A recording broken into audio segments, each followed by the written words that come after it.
OK, well, this is The Late Show with Andre Walker and Asher Gould, and our guest co-host this evening is David Starkey. Get your calls into him, 0344 499 1000. I'm not going to muck about. I'm going to go straight into the show, and I'm going to say, are we a country, a nation of benefit scroungers? We've now got 1 million people on benefits, and 40% of young people, I think this is partly related to mental health problems as a result of the COVID lockdown, but you may disagree with me, but 40% of Gen Z want to quit work as a result of mental health. Now, I just pulled up some statistics, and I don't want to have a go at any one particular group, but let's just say the following. You are not going to believe this.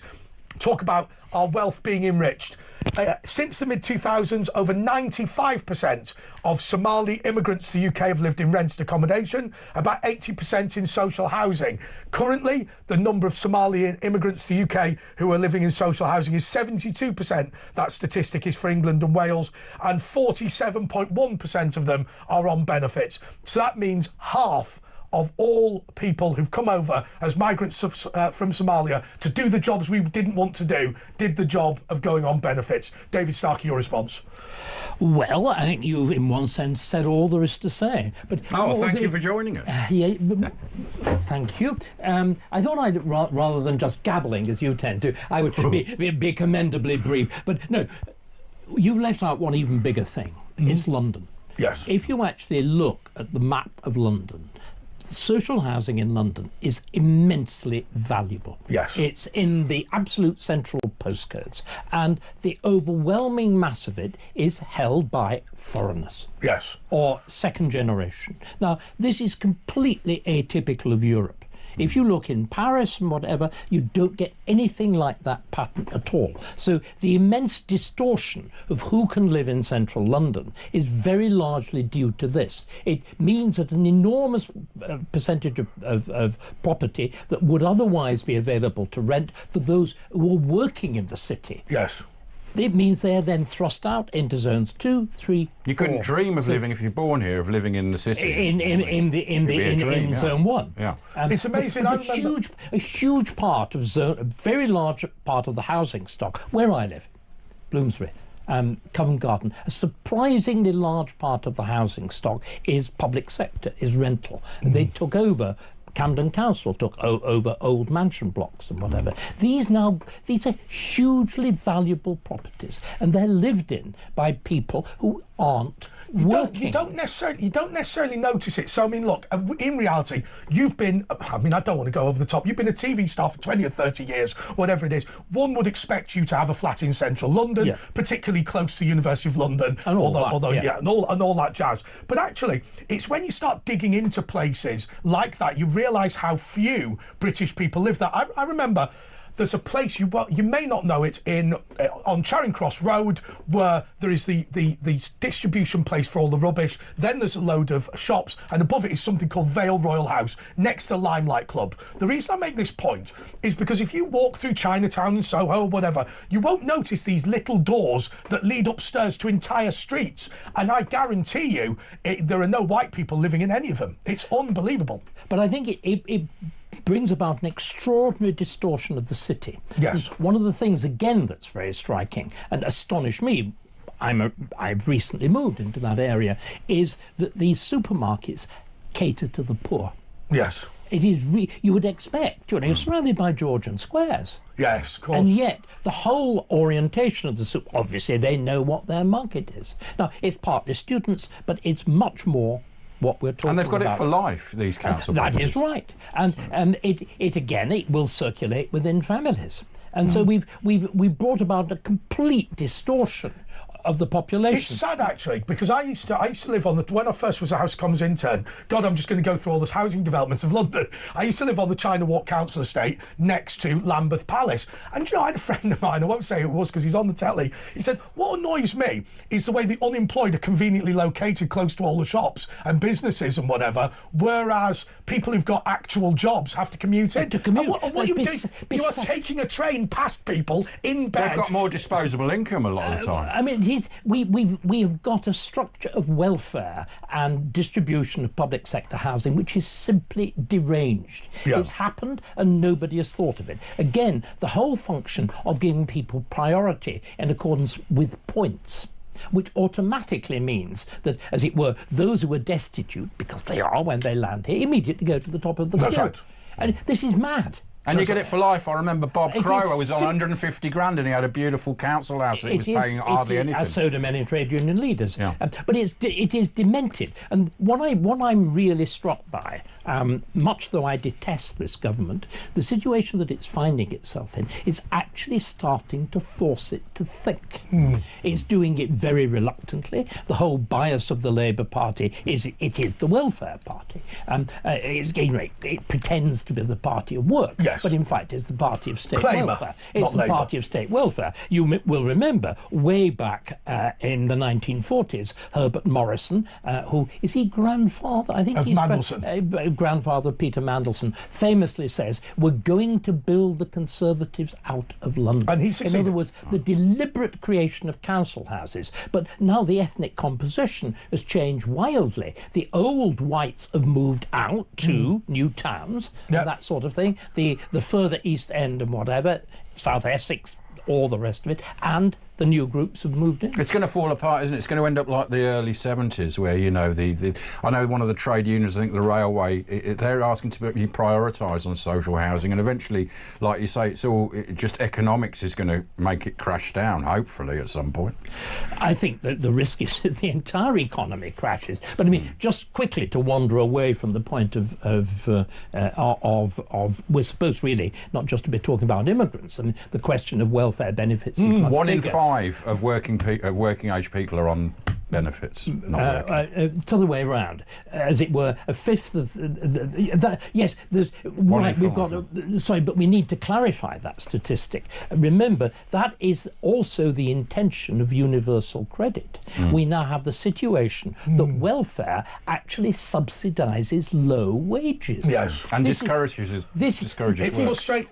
Sorry, what? Right, let me be historical now here.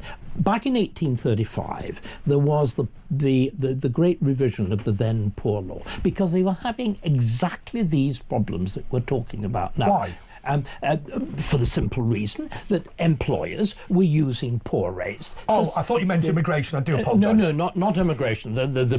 Just returning now from the aspect of immigration to the whole business, the much broader question of welfare. Yes. And employers were deliberately using, because they could control it, particularly with farmers, they were using poor rates to subsidise non-subsistence wages for their employees.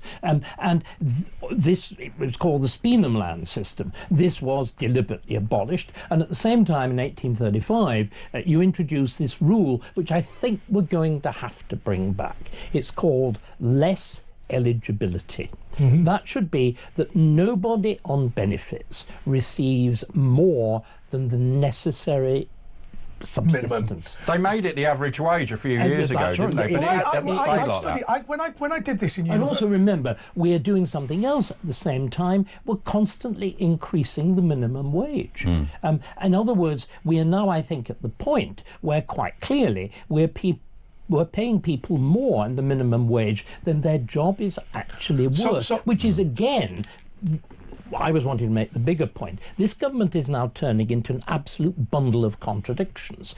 It was beautifully put, and the weird state of our politics was beautifully put by Tim Stanley when he said, vote Conservative and get increased taxes, vote Labour and get welfare cuts.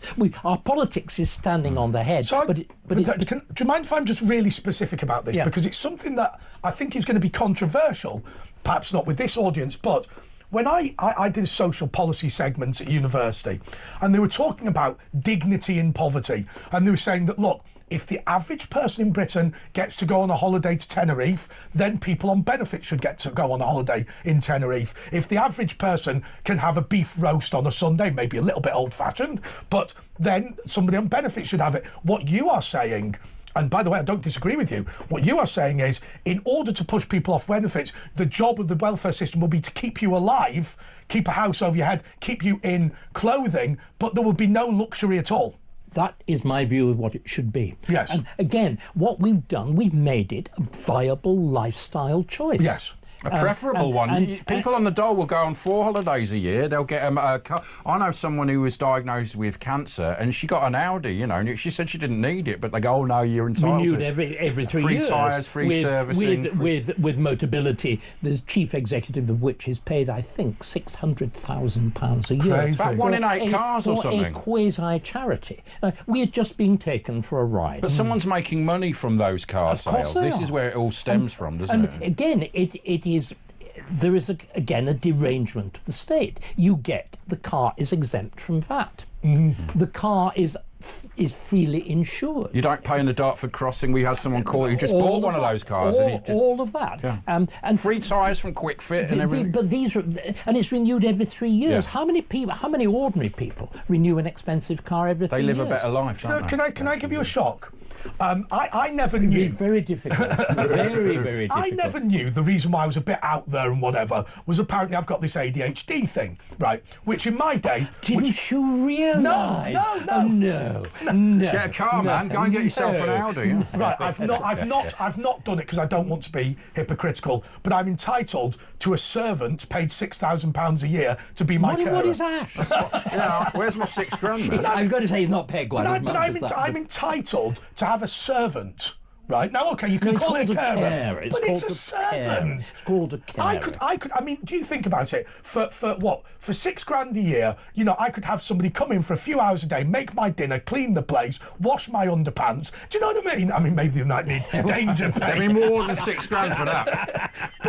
But the point is this: I apparently have a mental illness or whatever it is. I didn't even realise. Right? We could have all told you and that. Yet, so I've got a postgraduate from the University of London. I've got a job doing this. I think I do pretty well for myself. You know, what would have happened if I'd have just taken the carer and just been and said, well, you know what, I've got a mental health problem. I'm not what I thought I was, a bit of a loony and don't care. Now it's diagnosable. I have to. What would have happened to me if I'd have done all that? I think I'd have been on the scrap heap, drinking special brew and eating pizzas. Yeah.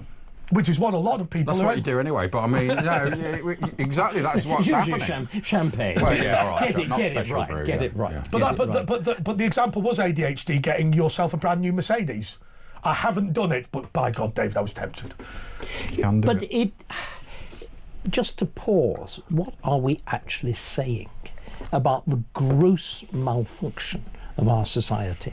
These constantly increasing tax and getting less and less for it, as far as the person in work, the person holding down a job, the person trying to raise a family. And there is, I think, this burning sense of resentment. That's why people aren't having families, I think. It may be one of the reasons. I mean, it's amazing to think when people say, well, I can only have one child because I can't get a big enough flat, and then somebody gets off the coach at Victoria train station.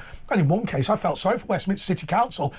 They were virtually in tears. They had a Somalian family with, I think, 8 to 10 children, and because they'd presented themselves at Victoria Station, which is in Belgravia, not quite, but almost, they had to rent a 6-bedroom house in Belgravia for this Somalian family. Which is a luxury house, because you don't get 6-bedroom houses in Belgravia that aren't luxury, so they're very high-end. They were spent, I mean, I don't know what they spent on the place, but the house was worth something like 10 to 15 million pounds. Westminster Council were crying. They were getting £2-3 million houses, some people. But it is deranged. But again, we just let this happen. Yes. It has grown like Topsy.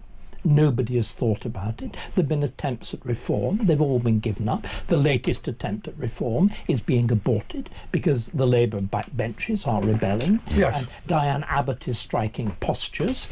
Which is an unpleasant thought. Which terrifying thought. Labour councillors are resigning.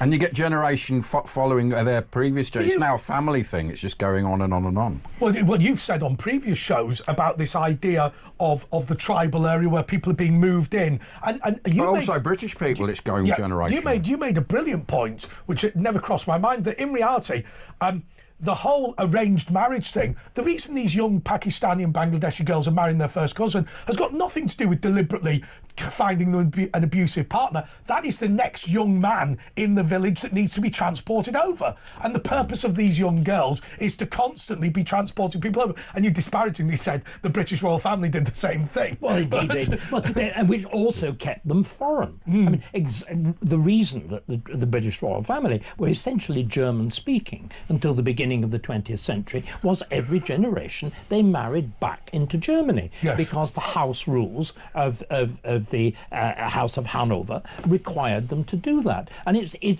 a very, very similar phenomenon. So again, the constant marrying back into Bangladesh or back into Pakistan means these people can never fully assimilate. No. It keeps a pattern of loyalties, but we're wandering away, aren't we, from that really big question of welfare, and it's wrong to identify it simply with immigration. Yes. A huge part of the native population, and what's particularly terrifying are two things: the number of young people who are proceeding directly from education into welfare, and the fact that at every level, young, old, whatever, the figures are going up and up and up. And there's been this extraordinary acceleration since COVID. It can't go on. And quite simply, we are confronting the fact that the state is going to collapse. We are borrowing larger and larger sums of money. We're running a constant deficit. £100 billion a year, just interest we're paying. Interest rate is 100 But what happened? Billion a year. 100 billion. But what happens to... Sorry, and at the same time, the thing we're trapped now with higher interest rates. The Bank of England has just taken the decision not to reduce interest rates because, of course, two things have happened. Again, I'm pointing out a government that's at absolute war with itself. What does Rachel Reeves do? She actually throws huge amounts of money at the public sector. Really very large single wage increases. They go straight into the economy and send inflation up, whereupon government borrowing costs go up, and the whole thing is now a vicious cycle. We borrow more and pay more. When will it break? But can I ask you this, because we're going to go to a break and people are going to take calls on, I'll give you calls on all this. I just want to ask you this question. Is this potentially linked to young people giving up on their own lives? Because from what I can see, I imagine that the three of us kind of did a fairly similar thing in that you tried your best at school. Some people were better than others. And then, you aspired to go to university. Certainly I did, went along, tried to get a decent job. Now people seem to aspire to get their phones out and film themselves borrowing their mate's Lamborghini or whatever. But we could buy a flat or a house. You can't really do that. It just strikes me that real life has been exchanged for making a mockumentary about your life. And do you know what I mean? Everybody aspires to be you. True, we all get... All right, well, I've put that to David. We're going to be taking your calls just in a couple of moments. Get out of it. Terrible role model. Do you know what? It's even fascinating talking to Dr. David Starkey, CBE, during the break, where we're talking about the independent economies of smaller towns and cities. But anyway, what about this question of 40% of Gen Z giving up and wanting to go on benefits? Gen Z. I don't really know them very well, oddly enough. You're speaking to an 18-year-old, and there's no 80-year-old, and there's nothing worse than that sort of patronage. I suppose you said something very interesting, that life is, to a large extent, now lived in an imaginary way. And remember, right at the beginning of our culture, with Plato in the Republic, he imagined the myth of the cave. He had a world in which people lived strapped into seats, watching shadows made by fires, in other words, which they thought were reality. And what we've done with the internet is to replicate Plato's cave, this well, you're never bored, are you? Like when we were younger. An imaginary world. Well, I mean, what it is it's continuous trivial excitement. Dopamine hits, tiny little dopamine hits. Tiny little jabs of something amusing. Watching a dog doing something funny. Watching a crocodile trying to eat something or another. People can't concentrate for more than a few seconds and then they're on the next thing. And it is alleged that that's the case. It's a very, very different experience from reading a book. There's also something else which we really do need to be honest about, don't we?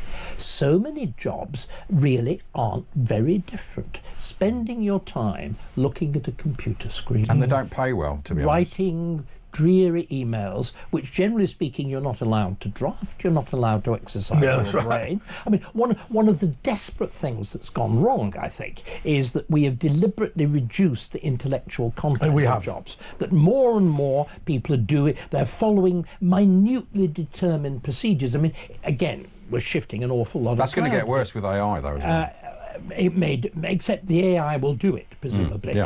But the thing that's really terrifying, everybody asks, why is the public sector so awful? It is because everything has become a complex, predetermined process, a predetermined procedure in which nobody exercises any intelligence. You're so right. I remember I worked for a council and I looked at this letter and it said, "Dear residents, as you know, as part of our strategy to improve our green credentials, going forward, we will be minimising," and it went on and on and on like this. And I said... in this non-language that nobody ever speaks. I said to him, we're giving you M&S vouchers the more you recycle. Yes, well, that's in the letter. Yes, but it's paragraph 15, right? The reality is, it should have said, "Dear resident, from now on, the more you put in your recycling, the more M&S vouchers you will get. Here is how they will be sent to you." We used to have a plain English society. Oh, what happened to them? Trevor McDonald, I remember, he ran it. Presumably got drowned in paperwork. But now there's no responsibility, is there? You think I am joking? The government has claimed that it is actually reducing the number of quangos and the amount of indirect institutions. It has actually created a quango to reduce the number of quangos. And they've gone up by 27, I think. They've created another 27 and they've abolished one. Do you know how many there are? I think it's 600, isn't it? The general reckoning is before this lot, the 27 or 28 or whatever it was that the government has created, it was 444. So we're now something under 500. But it depends with the lack of proper things like LEA governors.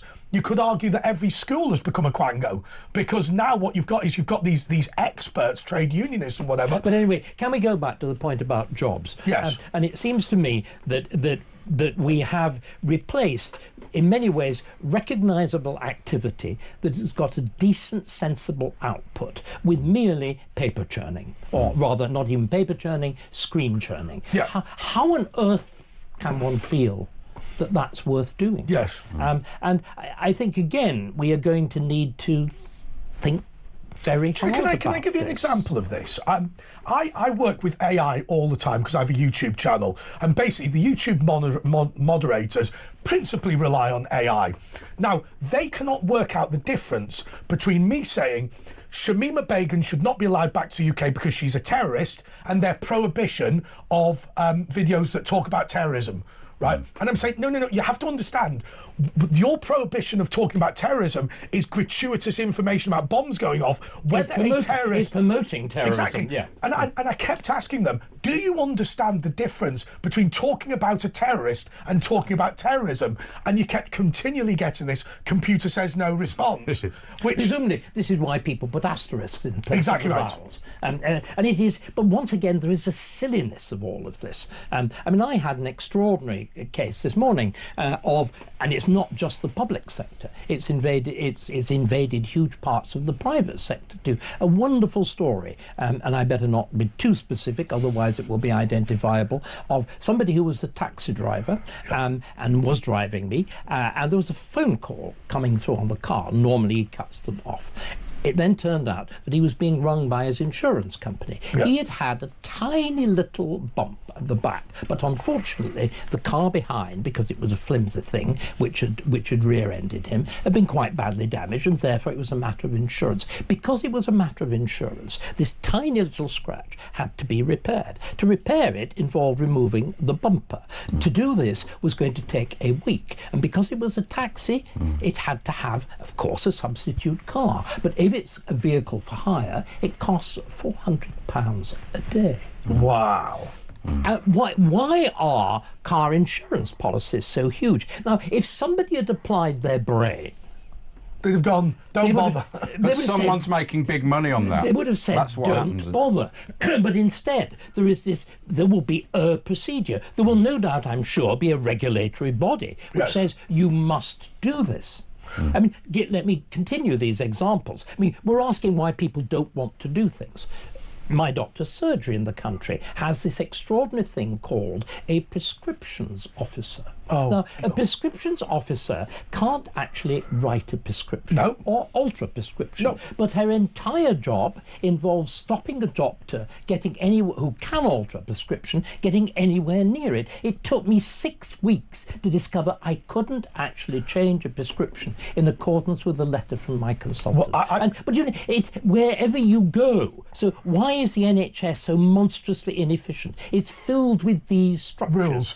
But if you go into private medicine, I've just had my eye done. The thing that strikes you is how shallow the pyramid is. Yes. That you will see a doctor immediately. They work directly, usually with a single administrator. Tests are done on the spot. The results of the tests go directly back. And what we've done instead is to create, I suppose it's also a form of make work, but we've created these gigantic numbers of dreary and that's why they're not worth paying a lot. I mean, when I moved to London, you got about 30 grand the bottom here, or 25, and the boss was 120. Now they're still on 30 grand the low workers, but the bosses are on 40 grand. So that's changed. And also, because of all these jobs now, no one ever takes responsibility. I mean, look at the BBC or the police or probation. No one, because you can't see who's responsible, or they can just get away with it. So all these layers, the structures are designed, in fact, to evacuate the notion of private achievement, personal achievement, or personal responsibility. But until we bring that back, our entire politics is doing the same thing. Can I give you another example? Because I think this is important, and I think this has been even more damaging than the NHS example. A friend of mine was telling me about setting up his printing business in the 70s. He went into Lloyds Bank, they told him he couldn't have a loan. He went into Barclays, they told him he could, because they had different parameters of how they loan. They had a different bank manager. They also had a local bank manager. A decision maker in the bank. In the 80s, didn't it? A decision. I remember. You were revealing the fact that you're mentally sick. Let me reveal that I've been extravagant from the moment I was a sixth former. I remember the first time I bought a piece of antique furniture at auction and went £26 overdrawn. I was formally summoned by my bank manager to be reproved. But you know, it was the Ark of the Covenant who actually indeed sat me down and said, "Young man, you are embarking on a dangerous..." It's wonderful. It's exactly... Didn't make any difference, of course. But I stored up this terrible warning and continued spending extravagantly, which is why I constantly had to get better and better paid. This is an awful story. I had a friend of mine, and he walked into the Barclays branch on Oxford Road in Manchester, and he said, "I'd like an extension of my overdraft." They went, "How much is your overdraft?" And he went, £4 grand. "I'd like it to be 6. And they went, "What are you studying?" And he went, "Law." "Which university?" "University of Manchester." He went, "No problem." And then somebody else walked in, and we overheard this kid go, "Can I have an extension of my overdraft?" They went, "How much is it?" 800. "Can I have it to 900? And they went, "What are you studying?" "Performing arts." "Where are you studying it?" "Man met." Declined. Oh, how cool. That's horrible, isn't it? Yeah. From those who have nothing, even that which they have should be taken away. But is it is the gap between the very wealthy and these sort of people that are just in these unworthy jobs, has it got to the stage of the Dickensian times? Are we getting to there? Because you've got now people, 5 people who are working, a family living in one room. I mean, that is actually happening now, a small 400 square foot room. Again, I think that would be very definitely typical of many of these very large multi-generational, particularly immigrant families. Well, mainly it's the working ones that have to 5 to a room, because if you're immigrant, you'll get the social housing with the multi-rooms, but if you're actually working, you don't get that. And all you can afford is a thing. You're talking about people at the beginning of their careers. Maybe 3 kids already. In the East End, what a lot of the Bengalis would do is they would get 4 or 5 council houses, pile into one, and sublet the rest of them. Which is a good business. That's going on a lot. In Edgware Road, that was going on. But again, I really think what we've done, we've deliberately stripped people of identifiable functions and responsibility for themselves. This is where we go back to the whole business again of what's happened with welfare.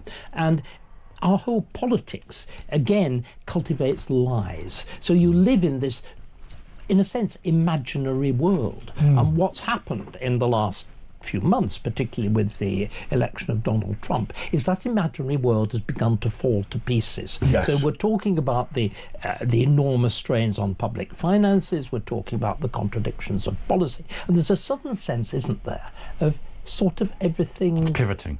coming apart. Yes. And these are the moments when very good things could happen, or Well, very terrible I tell you, talking of Donald Trump, and I think it's a reasonable thing to go on to, this whole thing with Elon Musk and whatever, when I discovered that Fauci was funding through a conduit the Wuhan virology lab, and you think, well, okay, do I believe that Fauci was involved in some sort of chemical or biological attack on the world? No, I don't. But, you know, because of the way we've muddied the waters, there's no conflict of interest, is there? If he had directly given money from his institute to the Wuhan virology lab, then he would have had to admit it. But because it's been pushed through all these various mechanisms, and it ends up, well, I remember seeing Lord Monckton speak, and he said, if something comes about, unexpectedly and out of the blue, it's probably a foreign intelligence service. The reality is, the whole move towards transsexualism, the whole move towards uncontrolled immigration has been publicly funded by the West, from what I can see, but the money has been given to dodgy organisations like Stonewall, who've done it on our behalf. It's the victim sort of culture. I mean, just to fill that in, it's US aid. The funding for Stonewall and the whole push for transgenderism and transsexualism and whatever came directly from the United States government. To the extent that I gather, Stonewall are insolvent, are half insolvent, having to cut back in a major way on the number of people they employ. That is amazing. So just for those of you that didn't quite catch that, what David Starkey's saying, and you can check this out, is that Stonewall, the people that have pushed the whole transsexual agenda in Britain, now they've had their money from US aid cut, they're claiming that they're going to go insolvent. Now, that was the foreign aid budget to the United States of America. Nobody told us. Indeed, nobody knew until Musk got to work. But again, you see, we will find exactly the same thing is true here. Did you see a little aside today on the subject of, we were talking about immigrants and whatever, on the whole business of Islamophobia and whatever. Do you know what's just been revealed? The Tell Mama organisation, the one that tries to register Islamophobia, is paid for directly by the government. Wow. Not surprised. Well, we pay UNRWA, don't we? We pay Hamas. There's this extraordinary wheels... But all of these wrong-uns are all funded by us. Wheels within wheels. Rory Stewart's wife, David Miliband, they're all on big telephone number wages because of that. Right, just to be clear, Rory Stewart's wife is not David Miliband. That was his life. Not that we know of. We can't confirm We'll be back just a mo. OK, we thought in the last bit of the David Starkey segment we would just put through callers, 0344 499 1000. Philippa in Poole in Dorset, we're just going to put you through to David Starkey. Philippa? Come on, Philippa. Come on, Hi, Philippa. David. Hi. Hello, how are you? I'm great, thank you. David, you actually know me. We've met on several occasions. I'm a historian studying disability history, so you probably remember me. We met in Wimborne some years ago. I don't think he does. Well, once met, never forgotten. But anyway, that's besides the point. Well, the point I want to make is, with this discussion about disabled people and being benefit scroungers, the general conversation is forgetting that there are genuinely disabled people who need... Well, that's why we're talking about it. They should be getting a bigger piece of the pie. Just let... Please, please carry on. And the problem is that we're all being lumped into one. All the eggs are into one basket, and there's a lot of conversation about people resenting people with disabilities. I have PIP. I had to fight to get PIP in 1979 as a little girl because I've got cerebral palsy, and I was born 2 pounds 2 ounces. But no one's going to argue about someone with cerebral palsy getting it. That's exactly... Hang on, I thought we were doing David Starkey. Sorry, Professor. But I mean, I think you made a very, very important point, which is the fact that, as you said, people like you who are genuine and seriously disabled are tarred with the brush of the benefit scrounger, and this is a dreadful thing. But can I put something else to you, which I hope you won't be offended by, or you may be, but what we're doing is we are deliberately encouraging more people who are seriously disabled to live. We are, remember, the risk of disablement from first cousin marriage, which has suddenly become extremely frequent within immigrant communities. The risks are multiplied. And again, the fact that we can now keep children, I mean, you were describing yourself, extremely premature children alive, in of course, and you yourself illustrated, increases hugely the risk of very serious disability. Now, we've done this. We've done it very much, I think, as a reaction to the horrors of Nazism, the slaughter of the disabled, minorities and whatever. But can we just continue doing it? Suddenly, the apparently limitless sums of money that we thought we had have dried up, and they've dried up dramatically. But we haven't thought. We haven't had public discussion. Public discussion has been deliberately suppressed. Now, I feel, let me explain my own position. I was born with minor disability, which could have become very severe. I was born with club feet, and I got polio. By a miracle, and it was very unusual in those days, it stopped, and it was limited simply to the lower leg. So on one side, relatively trivial. So I have some sense of what I might have been if there hadn't been surgery, if there hadn't been, this is well ahead of the Salk vaccine, if there hadn't been that margin of luck. So I'm not heartless, but we've got to start asking serious questions. We've again got to start asking serious questions about how we handle the whole of the NHS. Do you know that the end-of-life care, the last 18 months of a person's life, the NHS normally spends more on them than in all the rest of their life put together. So we're just not asking sensible questions. We are simply assuming that there's no limit on money. Is that why they froze the pension? They were hoping 4,500, probably a lot more, would freeze to, well, it's 40 or 50,000 in the winter period. We'll die and won't be a burden. There are all sorts of things. But what we're doing is we're simply now doing things as an emergency, unthinkingly, not rationally. It's widening. We've deliberately avoided these discussions. We've got to have Is it because them. of cowardice? OK, Philippa, I'm going to leave it there simply because we've not got massive amounts of time with David Starkey. No. Carol, you're through to... before we do this, actually, we're putting the calls directly to David. Come on, right. I was just interpreting them for OK, so Carol, you're through to David Starkey. Hiya, David. I've really listened to you, and you're a very interesting man, and really educational and that, you know, like I've really learned a lot of things. There's a lot of things that I do agree with you, and there's certain things that I don't agree with. Oh, I'm really pleased about that. It'd be a very dull world if we all agreed with each other, wouldn't it? When you just said end of care, that, you know, like our NHS have been paying for the end of care. I had to pay over £4,500 for my mother who died end of care, you know, like in a home for... had great end of care and whatever. Sorry. Right? We're all tied with the same brush. Yeah. And so it doesn't go that way. Our country. Can I just quickly? If you don't Carol, give us a second. He just wants to clarify. I just want to clarify one thing. I wasn't talking about what we normally call end-of-life care. I was talking about the fact that you will very often get very radical medical interventions in the last stage of life. I remember. Let me tell you. Anecdote is always a good way we understand this. My poor aunt, who was in her 90s, who'd been a very active woman, after 90 she sort of stopped. So of course you begin to get, your legs begin to go. She could only get to the garden gate, and she had this hideous, humiliating final thing. She fell off her commode and broke her hip. Do you know what the NHS did? It replaced it. Ridiculous. And she effectively died of bed sores. Yes. But at immense medical cost. Intervention which was wholly destructive, wholly damaging, and hugely costly.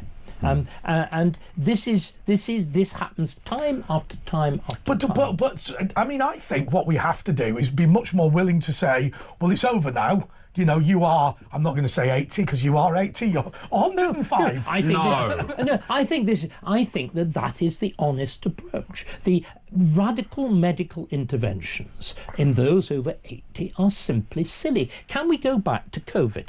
The figures, they vary, but essentially the average age of death, I thought, was 82 from COVID.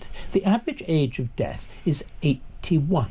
Yeah. So I had the slogan, get COVID, live longer. And yet we destroyed our economy. Yeah, we did. With this vast intervention.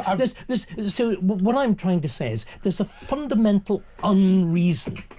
We've stopped thinking. If we go back to the great Victorians thought and researched before they did. No, it's not simply practical. The way Parliament worked in the Victorian period is radically different. You have a parliamentary commission, not a royal commission that's just a vast laundry basket in which you stuff things that you don't want to deal with, which took evidence from witnesses, handled it quickly, with astonishing speed, produces a report, and you get legislation. And it is a completely different way. But what people do in Parliament now is they just stick in the bits that they want in their own hobby horse. But I thought Lord Sumption, the former, I think he's, the Chief of the Supreme Court, which I know he wasn't. He was a Justice of the Supreme Court. Of the Supreme Court. Or as I prefer He's to call also it, a historian, by the way. I also prefer to call it Law Lord, but okay, fair enough. But he made the point about, I think, his mother-in-law who had dementia. He said she was killed by the lockdown, but she will not be included in any of this. They'll say, well, we managed to stop all those people dying because of the lockdown. Well, don't worry about children being unable to speak. Don't worry about kids being confined to the home because they're frightened to go out. Don't worry about the fact we have destroyed the proposition of ever having a successful vaccine rollout again. And forget all that, it doesn't matter, because we can point to one or two grannies. That's right, but can we do something else? It shows that our entire model of government doesn't work. Yes. Because what we have, COVID was just an extreme form of government by Quango. Yes. We were ruled effectively by a single issue committee, a group of scientists led by people like Paul Nurse, who had a single goal, which was to stop anybody dying of COVID. It didn't matter, as you said, if you bankrupted the country. It didn't matter if children ceased to be educated. At one point, it was £1 billion per victim at one point. It's completely lunatic. And again, we assumed that there was a wrong method of treatment. Putting people in ICUs actually killed them. Yes. We now know. And at the same time, we had all these empty Nightingale hospitals. Complete malfunction of government. But do you know, the whole of our structure of government is like this.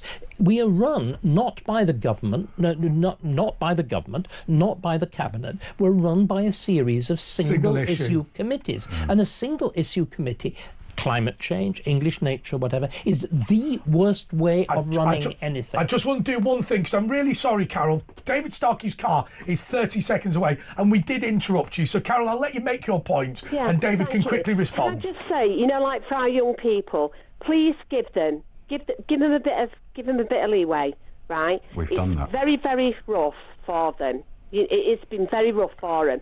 And I'm very strict, believe me. But you're making them the victim. This is what they thrive on, Carol. But no, I'm not. Believe me, I'm out here with them all, right? And believe me, I'm very, very strict.